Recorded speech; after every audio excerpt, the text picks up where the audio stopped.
আমাদের বিশাল এক ভুল ধারণা হচ্ছে আমরা মনে করি অনেকেই স্পোকেন ইংলিশ এবং আইএলটিএস এর স্পিকিংটা সেম, পুরো ডিফারেন্ট এবং প্রিপারেশনটা পুরাই ডিফারেন্ট। সো আজকের ভিডিওতে আমি এদের যে পার্থক্যগুলো আছে সেগুলো নিয়ে কথা বলবো না।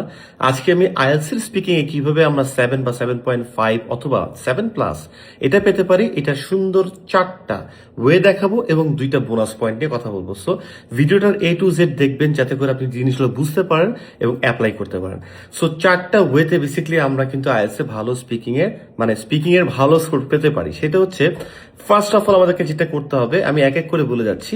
আমাদেরকে গ্রামারে পারদর্শী হতে হবে, গ্রামার জানতে হবে।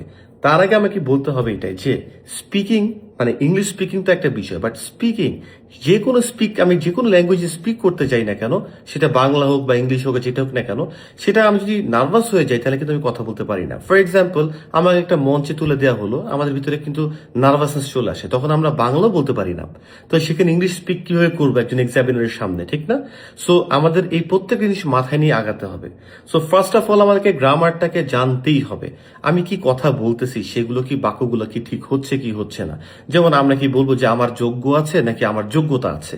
সো এই প্রত্যেকটা জায়গাতে আমাদের গ্রামারের বিভিন্ন কম্পোনেন্ট ঠিক রেখে, বিভিন্ন ওয়ার্ডকে দেখিয়ে প্যারাফ্রেজ করে কিন্তু আমাদের মার্কস আনতে হবে। সো গ্রামার জানতেই হবে। গ্রামারের জন্য আমি কয়েকটা চ্যাপ্টার খুব বেশি বেশি পড়তে বলি, যেটা আমি আমাদের প্রাইভেট ব্যাচে, আইএলটিএস এর প্রাইভেট ব্যাচে সেই সব জিনিসগুলি আমরা পড়িয়ে থাকি তাদেরকে। ফার্স্ট অফ হচ্ছে সেন্টেন্স স্ট্রাকচার, প্রথমে আমরা সেন্টেন্সটা শিখবো, সাবজেক্ট ভার্ব অবজেক্টগুলো কি, তারপরে সেন্টেন্স স্ট্রাকচারে চলে যাব, কিভাবে সিম্পল করবো, কম্পাউন্ড করবো, কমপ্লেক্স করবো, কম্পাউন্ড কমপ্লেক্স করবো। এটা খুবই খুবই খুবই খুবই খুবই খুবই ইম্পর্টেন্ট।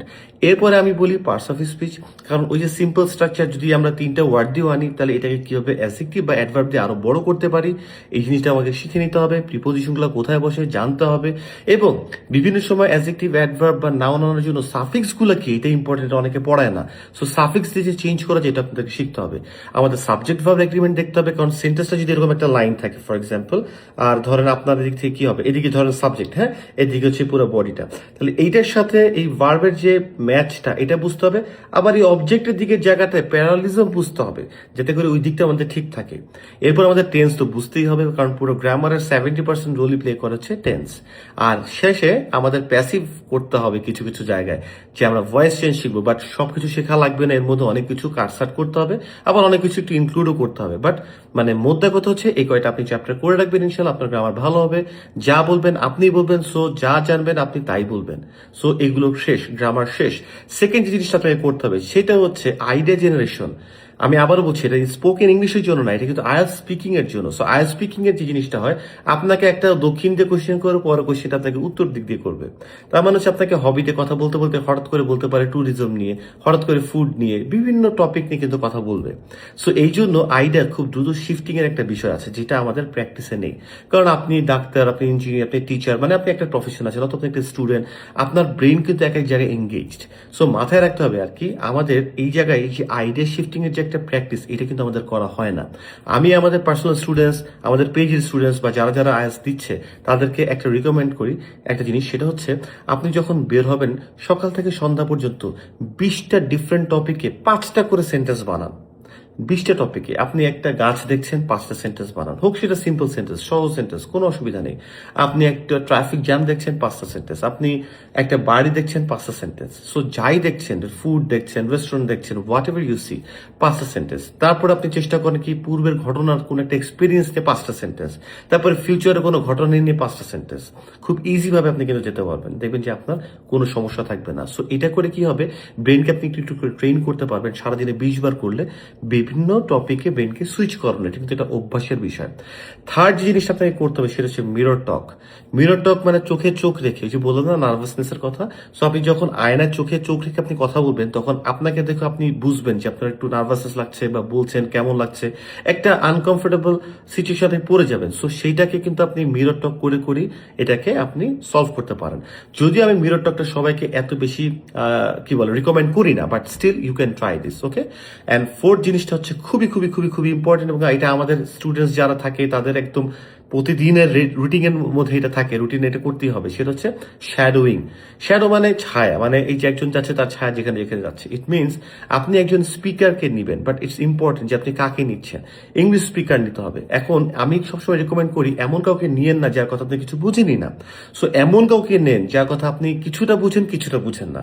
সো আমি যখন এটা প্র্যাকটিস করতাম, টু ভেরি অনেস্ট, আমি অনেক ইসলামিক লেকচার শুনতাম। তো আমি ওস্তাদ নোমান আলী খান, মুফতি মেনিকের লেকচার খুব শুনতাম। আমি তাদেরকে খুব শ্যাডো করতাম। তারা যা বলে একটা লাইনে আমি একটু স্টপ করে ওইটা বারবার বলতাম। আর একটা হচ্ছে টাং টুইস্টিং, যেমন পাখি পাকা পেঁপে খায় এভাবে বলা না, এটা দরকার নেই, আপনি শ্যাডো করলেই হবে। এছাড়াও অন্য ধর্ম যেমন গড় গোপাল দাস আপনারা শুনতে পারেন, আপনারা শ্যাডো করতে পারেন। মোদ্দা কথা হচ্ছে আপনি কিছু বোঝেন কিছু বোঝেন না।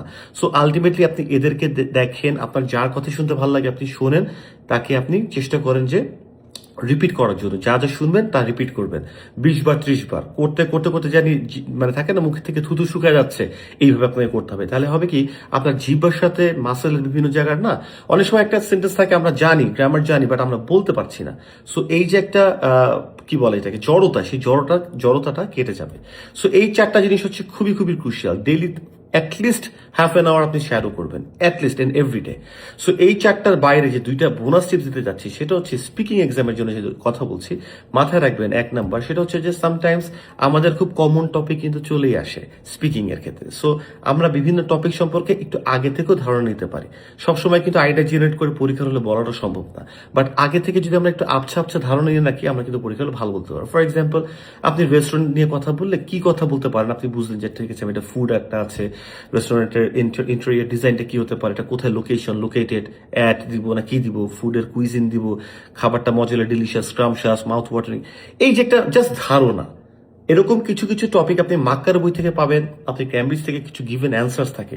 সো এইগুলো আপনি পড়ে যেতে পারেন, আপনার মুখস্থ করতে হবে না, বাট মনে রাখবেন আপনি একটা আইডিয়া জানি নিতে পারেন, যাতে আপনার এক্সামের হলে আপনার বলতে সমস্যা না হয়। অ্যাটলিস্ট আইডিয়া জেনারেশনের সময় কিন্তু আমাদের অনেক ভুল হয়, আবার যে চিন্তা করছি কথা বলছি, অ্যাটলিস্ট ওই প্রবলেমগুলো জানি না হয়। আর সেকেন্ড বোনাস টিপটা হচ্ছে অবশ্যই শুধুমাত্র স্পিকিং না প্র্যাকটিস করে যাবেন না বন্ধু বান্ধবের সাথে, তাহলে আইএলসি স্পিকিং এ ভালো করতে পারবেন না। হ্যাঁ, কিছুটা মুখে জড়তা ক্লিয়ার হতে পারে বা কনফিডেন্স বাড়তে পারে, বাট এটা না আসলে মানে এফিশিয়েন্ট না, আরো বেশি কিছু করা যায়। সো অলওয়েজ আইএলস এর যখন আপনি স্পিকিং প্র্যাকটিস করবেন, মাথায় রাখবেন এই জিনিসটা সবসময়ের জন্য, যে আপনি যখন প্র্যাকটিস করছেন তখন ঠিক প্রশ্ন যেভাবে সাজানো থাকে আপনি সেগুলোই কাউকে ধরতে বলবেন এবং সেগুলোই অ্যান্সার করার চেষ্টা করবেন, কারণ এখানে এক একটা প্রশ্ন এক এক জায়গা থেকে আসবে। প্র্যাকটিসটা হতে হবে এরকম। তার মানে ব্রেইনের যে আইডিয়া শিফটিংটা, এটা আপনি যদি কারোর সাথে কখনো প্র্যাকটিসও করেন, তাহলে তার সাথে যদি স্পিক করে যাবেন তা না, আপনি বলবেন আমাকে তুমি ভাই প্রশ্ন ধরো, ও প্রশ্ন করবে, আপনি ওগুলোকে উত্তর দিবেন। সো 4টা আর এই 2টা, আপনার এই 6টা যদি মোটামুটি 1 মাস করেন, ইনশাল্লাহ আমি গ্যারান্টি দিয়ে বলতে পারছি আপনার স্পিকিং মানে ওয়ে বেটার হয়ে যাবে। আর 2 মাস করলে আপনার 7.5 চলে আসবে ইনশাল্লাহ, এটাতে কোনো ভুল নাই। মাথায় রাখবেন আইএলস এর স্পিকিং কিন্তু গেম চেঞ্জার। আইএলস এর স্পিকিং এবং লিসনিং ওভারঅল ব্যাংকটাকে 7 বা 7.5 অথবা 8 তুলতে সাহায্য করবে। সো ভিডিওটা ভালো লাগলে অবশ্যই লাইক দিবেন এবং আপনাদের ফ্রেন্ডদের সাথে এটা কিন্তু শেয়ার করতে ভুলবেন না, খুবই ইম্পর্টেন্ট টিপস। ভালো লাগলে কমেন্ট দিবেন, নেক্সটে কোন ভিডিও চাচ্ছেন সেটাও কমেন্ট বক্সে লিখে জানাবেন। আমি শুভ বলছি, কেন থেকে আপনার সাথে জয়েন করেছি। ইনশাল্লাহ পরবর্তী ভিডিও আবার দেখা হবে। ভালো থাকবেন, আল্লাহ হাফেজ, সালাম আলাইকুম।